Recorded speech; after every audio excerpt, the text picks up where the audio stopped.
الكولوسيوم هي صالة ألعاب مشهورة جدا في العالم، ودي من أهم وأشهر الآثار اللي موجودة في روما. من ضمن الألعاب بتاعتها هي إن يجيبوا رجالة يفضلوا يقتلوا بعضهم لغاية ما كلهم يموتوا، واحد بس هو اللي ينتصر عليهم. تعالوا بقى نتخيل مجموعة من 3 رجالة المفروض هيتقاتلوا مع ست اسمها زنوبيا. تفتكروا بقى مين اللي هيفوز؟ ومين زنوبيا دي ملكة تدمر اللي هتحارب 3 من أباطرة روما؟ وهل هتكسب ولا هتخسر؟ كل ده هنعرفه في قصة إنسان بتاعت النهارده. بس قبل ما نبدا يا ريت ما تنسوش تعملوا سبسكرايب للقناه وتفعلوا جرس الاشعارات عشان يوصلكوا كل جديد، وتعملوا لايك للفيديو وتكتبوا لي تعليق تحت عن الشخصيات اللي عايزين نعملها. يلا بينا.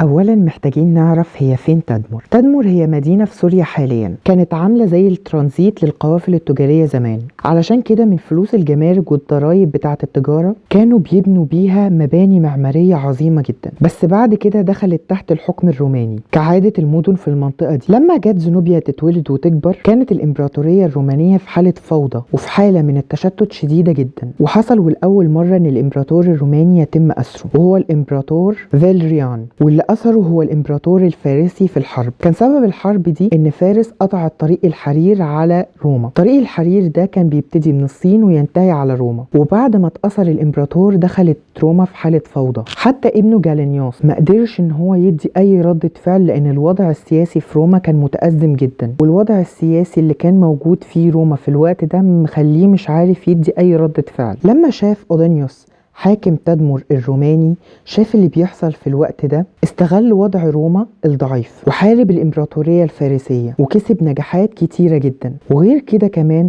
هو كسب وضع كبير جدا في روما. وضع الامبراطور الروماني نفسه ما قدرش ان هو يحارب الامبراطورية الفارسية الساسانية، هو بقى قدر يحاربهم وينتصر عليهم. فعلشان كده جالينيوس ما قدرش غير ان هو يعترف بقوته، واداله القاب كتيرة زي ملك الشرق وملك الملوك، وبقت تدمر من اشهر المدن اللي موجودة في الوقت ده في روما. ولحظ زنوبيا بقى ان هي اتجوزت اودونيا وخلفت منه ولد، بس هو كان عنده ابن اكبر وهو هيرودوس. بس هي مين بقى زنوبيا؟ هنا ممكن نرجع لمقولة كتبها ادوارد جيبون في موسوعة تاريخ ضعف وسقوط الامبراطورية الرومانية. بيقول عن زنوبيا: ربما تكون زنوبيا هي الانثى الوحيدة من جنسها التي اخترقت عبقريتها فترة التراخي الذليلة المفروض على جنسها. نسبت نفسها للعائلة المقدونية المصرية البطلمية، مساوية جمالها بجمال كليوباترا، وتجاوزت ذلك بكثير من عفة وبسالة وبطولة. كانت ذات بشرة داكنة وأسنان لؤلؤية بيضاء وعينان سوداء تتألق فيها نار غير معروف. كان صوتها قويا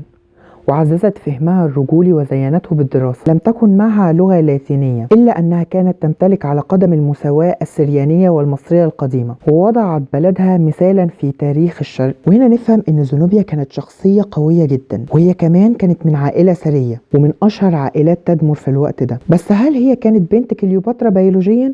هي ما كانتش بنت كليوباترا بيولوجيا، وده اللي أثبتوه علماء الآثار في الوقت ده. بس هي كانت بتحاول أن هي تتخذ كليوباترا قدوة ليها، فعلشان كده نسبتها ان هي امها، لان الام اكيد بيبقى ليها تأثير على بنتها زي ما اثرت كليوباترا على زنوبيا. بس الحظ زي ما كان سعيد لزنوبيا ان هي اتجوزت الحاكم الروماني لتدمر ما كملش معاها، لان اداناسيوس كان في تركيا في كابادوكيا، وحصل نزاع بينه وبين ابن اخوه، فابن اخوه عمل مكيدة ليه قتله هو وهيرودوس ابنه، وده كان سنة 267.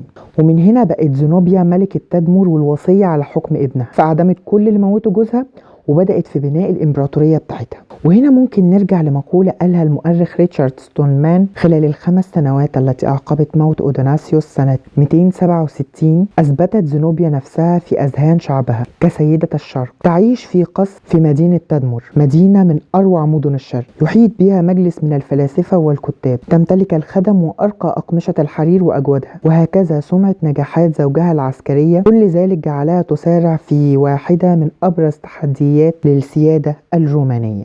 ومن هنا بقى عرفت زنوبيا ان هي تثبت نفسها وتثبت تدمر كمدينة قوية، ولغت مقولة ان تدمر تابعة وخاضعة لروما. فكانت بتستفاد من الصراع اللي ما بين رجال وقادة روما وتشتيت القوة اللي حاصل هناك.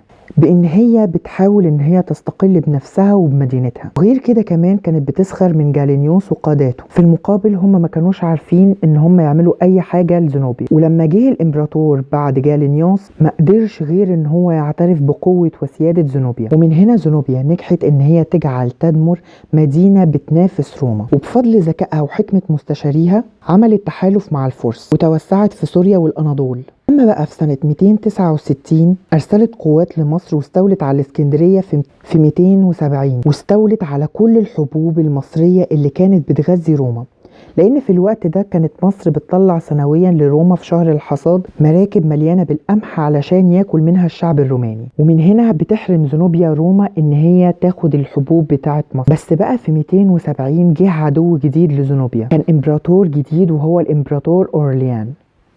ده كان مؤمن بعظمة روما وكان عايز يرجع مركزية روما مرة تانية. خلال ال4 سنين بتوع حكمه قدر ان هو يحارب بلاد الغال اللي هي فرنسا دلوقتي، وهكذا اسبانيا وبريطانيا، ويرجعهم مرة تانية للإمبراطورية الرومانية، لان هم كانوا انفصلوا عن روما بعد أسر الإمبراطور الروماني. هم كانوا شايفين ان روما بدأت تضعف. وغير كده كمان هو قدر ان هو يصد الهجمات بتاعة القبائل البربرية. لما شافوا ان الدولة الرومانية بدأت تضعف فكانوا عمالين يعملوا هجمات على روما، فهو قدر ان هو يصدهم وترجع روما قوية مرة تانية.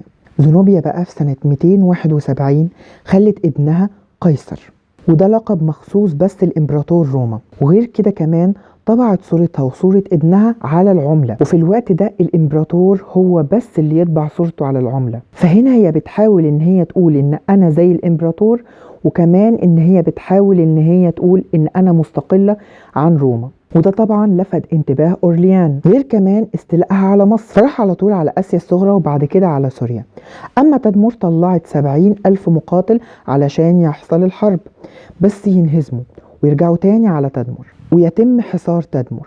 بس زنوبيا كانت متأكدة ان الحصار ده مش هيدوم، لأن الرومان مش هيستحملوا حر الصحراء. غير كده كمان الفرسان والرماة اللي على أسوار تدمر أكيد مش هيستسلموا. فبعتت رسالة لأورليان تقول فيها من زنوبيا ملكة الشرق إلى أورليان أغسطس: أنت تطالب بالاستسلام، كأنك لا تعلم بأن كليوباترا فضلت موت كملكة على أن تعيش مهما كانت رتبتها عالية. وأدرك أورليان إن هو قدام شخصية عنيدة، فشدت الحصار أكتر على تدمر، فاضطرت إن هي تهرب على فارس، بس لحقوها جنود أورليان وأسروها، فلجأت زنوبيا للموت زي ما لجأت كليوباترا للموت. زنوبيا كانت منافس شريف جدا، لدرجة ان العدو بتاعها يحكي قصتها علشان يقول قد ايه عظمة روما، لدرجة ان يكون في منافس زي زنوبيا. غير كده زنوبيا قدرت تخلي تدمر مدينة منافسة لروما اللي هي أعظم مدن العالم في الوقت ده. وبعد موتها بسنين تيجي ملكة من ملوك أوروبا اللي هي كاترين الثانية سمي المجلس بتاعها بالاسم اللي سمت بيه زنوبيا، المجلس بتاع المستشارين بتاعها، علشان المجلس ده كان بيدل على الحكمة والعظمة. وهي دي قصة إنسان بتاعت النهاردة. مع السلامة.